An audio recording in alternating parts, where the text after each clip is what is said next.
read them and find something different in them. So it's been a long time since I was a teenager. Oh, longer sometimes than I think. But I can remember being a teenager. And you know, one of the things about being a teenager is that you don't have a frame of reference for a lot of things. Everything is a big deal because it's the first time you've done it. So your first kiss, the first time you have some kind of a family responsibility, whatever it is, it's your first time. And so you tend to be, can we say, just a little dramatic about it? I raised you girls. Oh yeah, drama? Oh my goodness gracious. So as I was reading the scripture for today, I was thinking about Mary, this teenager. She was just a kid. She hadn't even gone through the ritual of getting married and having all her female friends hang out with her and doing all those things that the culture said that she would do. And you know what I've always thought is very interesting is we never hear about her mom. Now how odd is that? Even those of us who didn't have great relationships with our mothers, you know, you get pregnant, you start thinking about your mother. It just happens. So here she is. She's this terrified teenager, and God comes in the form of an angel. I don't know about you, but that would weird me out.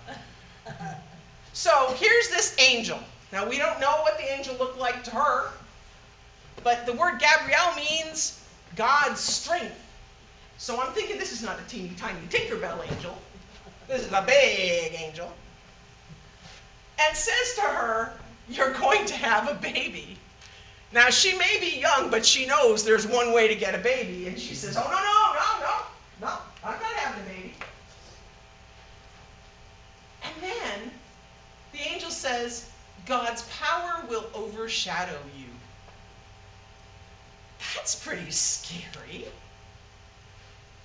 Right? This doesn't sound warm and fuzzy at all. It sounds terrifying.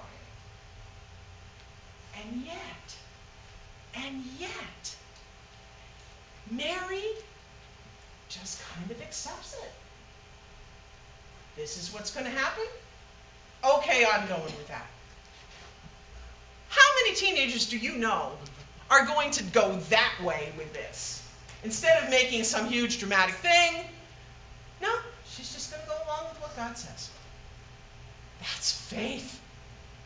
Not only that, but it is a kind of acceptance that I think we're all going to have to learn in this Advent season.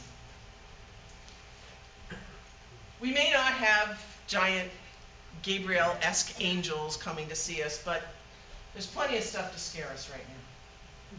This is not the Advent we were expecting. This is not the Advent that any of us could have foretold. This is a pretty scary time.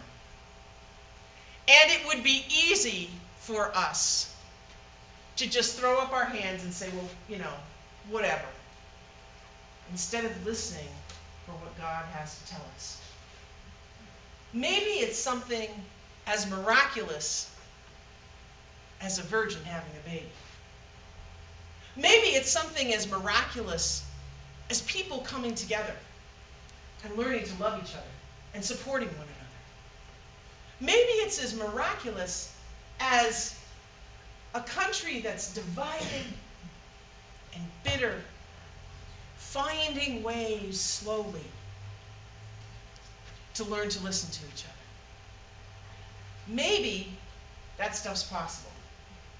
But I have to tell you, just like Mary didn't know for sure what this getting pregnant thing was all about and what this was going to mean, I mean, those of us who have had kids know.